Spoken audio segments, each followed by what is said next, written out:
बिस्मिल्लाहिर्रहमानिर्रहीम। महताब हैदर एक नए एपिसोड के साथ आपकी खिदमत में हाजिर है और आज हमने गुफ्तगू करनी है पाकिस्तान के टेलीकॉम सेक्टर के बारे में। टेलीकॉम सेक्टर जो कि एक बहुत माजी में एक बूमिंग सेक्टर था पाकिस्तान में। पिछले चंद सालों के अंदर उस बूमिंग सेक्टर के साथ वही हुआ जो पाकिस्तान की इकॉनमी के साथ हो रहा है। आज के वीलॉग में हम सबसे पहले ये जो इस सेक्टर के मिसाइल हैं उन पे बात करेंगे। आजकल आप जितने भी मेरे देखने वाले हैं उन्होंने देखा होगा कि उनको कनेक्टिविटी के बारे में सख्त प्रॉब्लम्स हैं। आप व्हाट्सएप पे या वैसे कॉल्स कर रहे हो तो दरमियान में आवाज़ कटनी शुरू हो जाती है। काफ़ी इलाकों में आपने ये देखा होगा कि कॉल बार बार मिलाने के बावजूद नहीं मिलती। दूसरी मैं एक बड़ी इंपॉर्टेंट डेवलपमेंट आपके साथ शेयर करूंगा और वो डेवलपमेंट ये है कि टेलीनॉर पाकिस्तान इस खिते से अपना जो उनका ऑपरेशन है खासकर पाकिस्तान से उसको छोड़कर जाने की तैयारी कर रहा है। वो बेच रहे हैं बेसिकली अपना टेलीनॉर पाकिस्तान को। और मैं आपके साथ ये कंफर्म खबर शेयर कर सकता हूँ कि पीटीसीएल जो Pakistan telecommunication corporation limited है उन्होंने अपना इंटरेस्ट शो कर दिया है और एक नॉन बाइंडिंग ऑफर उन्होंने उनको कर दी है कि वो इसको खरीदना चाहते हैं, उसको एक्वायर करना चाहते हैं।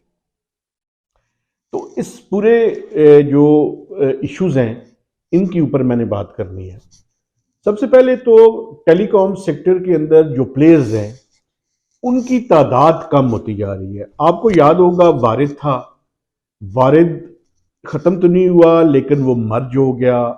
उसको जायज़ जो कंपनी है उन्होंने उसे ख़रीद लिया। इसमें कोई शक नहीं है कि स्वाय मैनेजमेंट के चेंज के बाकी कोई तब्दीली नहीं हुई, लेकिन जितने प्लेयर्स कम हो रहे हैं उतना मार्केट के अंदर कंपटीशन कम होगा। मैं समझता हूं ये पाकिस्तान के लिए और पाकिस्तान के टेलीकॉम सेक्टर के लिए ये कोई पॉजिटिव वाइब्स नहीं है, क्योंकि दुनिया के जितने भी टेलीकॉम के प्लेयर्स हैं वो देख रहे हैं इसको। तो ये तो नहीं होगा कि टेलीनॉर ख़त्म हो जाएगा या उसके सार्फिन को कोई प्रॉब्लम होगी। उनके सार्फिन और जो टेलीनॉर के एम्प्लॉयज़ हैं वो वहीं पे रहेंगे और उसी हिसाब से काम करते रहेंगे। मैनेजमेंट डेफिनेटली उनकी चेंज होगी, लेकिन मुझे कंज्यूमर के पॉइंट ऑफ व्यू से प्रॉब्लम है।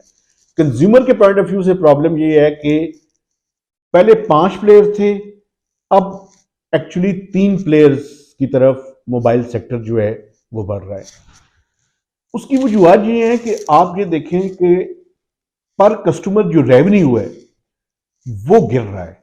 किसी भी सेक्टर के अंदर अगर उसकी प्रॉफिटेबिलिटी के ऊपर जद लगेगी या जर्ब लगेगी तो वो सेक्टर सुकड़ना शुरू कर देगा। ये उसी की निशानी है।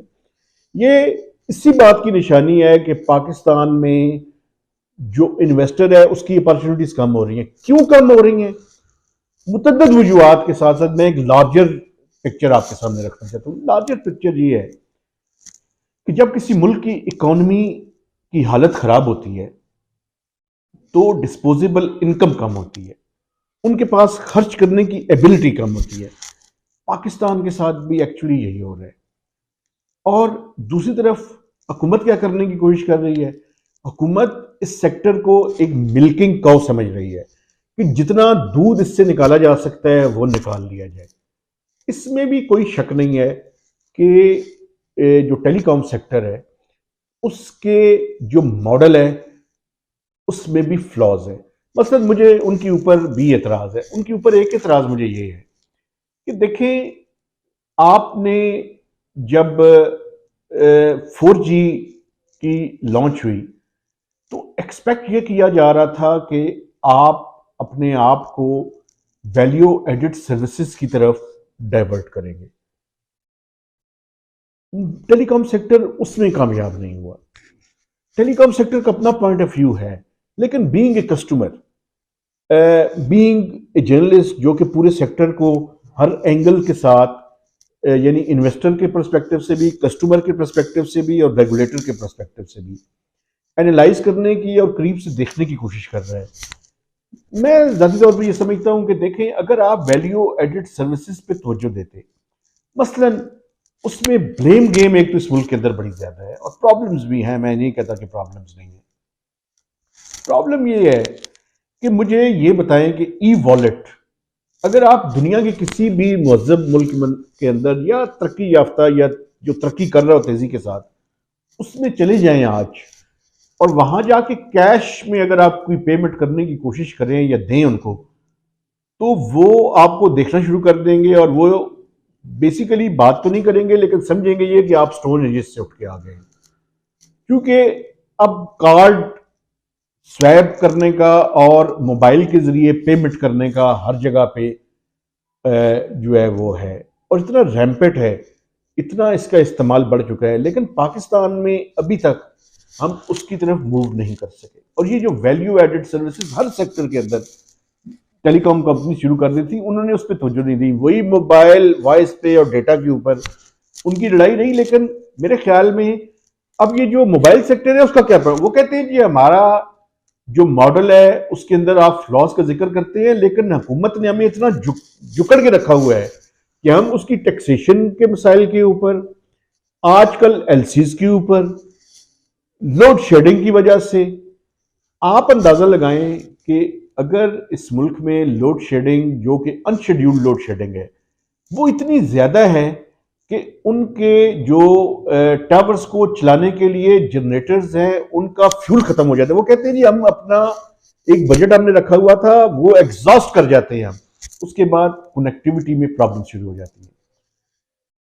इस कॉन्टेक्स्ट में कि जब पूरे का पूरा सेक्टर श्रिंक कर रहा है, उसका पर जो रेवेन्यू यूजर रेवेन्यू है वो गिर रहा है और ये जो कंपनीज हैं वो ऑस्टेरिटी की तरफ और अपने एक्सपेंडिचर्स को कम करने की तरफ बढ़ रही हैं।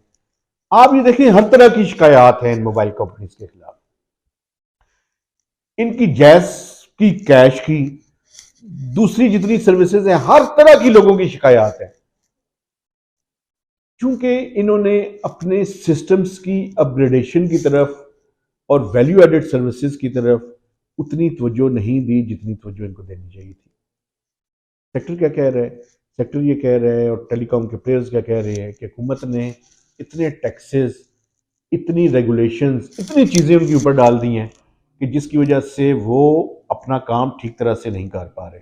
मसलन पूरे मुल्क के अंदर फाइब्राइजेशन, उन्होंने फाइबर ऑप्टिकल जो है वो डालना है ताकि ये जो सर्विसेज और डेटा है वो उसका इंफ्रास्ट्रक्चर जो है वो पूरी तरह से मौजूद हो।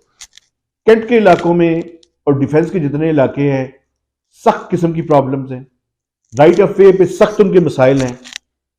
तो इस तरह की चीज़ों को एक स्ट्रीमलाइन करने की मैं समझता हूँ जरूरत है। अच्छा, जो मैं आपसे बात असल में डिस्कस करना चाहता था, पीटीसीएल ने अपना इंटरेस्ट शो कर दिया है टेलीनॉर लेने के लिए, कुछ और पार्टीज भी इंटरेस्टेड हैं, लेकिन ये एक सीरियस कोशिश हो रही है। मैं सिर्फ इतनी बात करना चाहता हूं, एक तो प्लेयर्स कम हो जाएंगे, दूसरी बात यह है कि पीटीसीएल ने, आपको याद होगा कि जब एतिसलात ने 2005-6 में मुशर्रफ के ज़माने में पीटीसीएल को ख़रीदा था और मेजॉरिटी शेयर्स ले लिए थे, अभी भी हुकूमत के शेयर्स हैं उसके अंदर। तो मुझे ये बताएं कि वो $800 मिलियन जो एतिसलात ने अभी तक वापस नहीं किए हमें, वो कब वापस करेंगे? इस डील के दौरान इसके बारे में कोई ना कोई बातचीत होनी चाहिए। दूसरा, ये प्लेयर्स कम होंगे तो कम्पिटिटिव जो इन्वायरमेंट है उसको इंश्योर करने के लिए हुकूमत क्या इकदाम करेगी? इन सारी बातों के ऊपर मैं समझता हूँ कि हमें इस पे जो है वो बातचीत करनी चाहिए और एक टेलीनॉर की ये जो ट्रांजैक्शन है इसके बारे में हम आपको आइंदा आने वाले वीलॉग्स में आगाह करते रहेंगे। अभी नॉन बाइंडिंग ऑफर उन्होंने दी है। नॉन बाइंडिंग ऑफर से मुराद ये है कि अगर दोनों पार्टीज का आपस में हो गया तो फिर एक बाइंडिंग ऑफर वो देंगे। उसके बाद ये ऑफर ईसीसी और कैबिनेट के पास भी जाएगी, चूंकि आपको पता होना चाहिए कि पीटीसीएल में हुकूमत के शेयर्स मौजूद हैं और हुकूमत की मंजूरी के बाद ही वो उनको जब ऑफर दे देंगे तो फिर उसके बाद ये डील जो है वो एक्सपेक्टेड है। इस डील से प्रॉब्लम एक ये भी है कि एक तो $800 मिलियन एतिसलात ने देने हैं, दूसरा ये है कि अगर यहाँ पे इस मुल्क के अंदर पेमेंट होती है तो टेलीनॉर ये कह रहा है कि हमें पेमेंट बायर करें, चूंकि उसकी वजह ये है कि इस मुल्क में तो डॉलर्स ही नहीं है, तो हमें डॉलर बायर लेकर जाने में बड़ी सख्त प्रॉब्लम होगी। उसकी तरीक़ेकार भी तय किया जा रहा है कि किसी तरह एतिसलात डील यहाँ पे हो और उसकी पेमेंट पाकिस्तान से बाहर टेलीनॉर को कर दी जाए। लेकिन टेलीनॉर भी आप ये देखिए पूरे रीजन के अंदर और मुख्तलिफ मुल्कों के अंदर स्वाय नॉर्वे के, जिस मुल्क में भी पहले इंटर होती है फिर उसके बाद एग्जिट कर देती है। तो पाकिस्तान ही वाहिद मुल्क नहीं है, वो कुछ और प्लेसेस से भी अपना पैकअप करके वापस जा रहे हैं। लेकिन पाकिस्तान के टेलीकॉम सेक्टर के लिए ओवरऑल ये कोई अच्छी खबर नहीं है।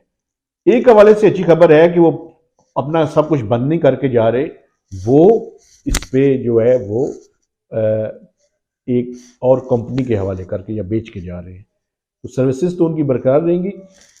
एक्सपेक्टेड ये है कि $800 मिलियन से $1 बिलियन के दरमियान ये डील होगी। मैं सिर्फ इतना बता दूं कि टेलीनॉर का जो हेडक्वार्टर है पाकिस्तान के अंदर, सिर्फ उसके ऊपर कोई $80 मिलियन उन्होंने खर्च किए हैं और बड़ी ही खूबसूरत बिल्डिंग है उनके पास, ज़बरदस्त किस्म का उनका इंफ्रास्ट्रक्चर उसके अंदर मौजूद है। तो वो प्रॉपर वैल्यूएशन होगी। पीटीसीएल ने अभी तक उनकी बुक्स उनसे रिक्वेस्ट की है कि अपनी बैलेंस शीट उनके साथ शेयर कर लें ताकि वो अपनी स्ट्रैटेजी इसके ऊपर मरतब कर सकें। तो देखना ये है कि अब क्या ये डील फाइनल होती है या नहीं होती, ये आइंदा आने वाले चंद दिनों में हम आपको इसके बारे में आगाह करते रहेंगे। तो मेहताब हैदर को नई व्लॉग तक इजाज़त दीजिए। खुदा हाफिज़।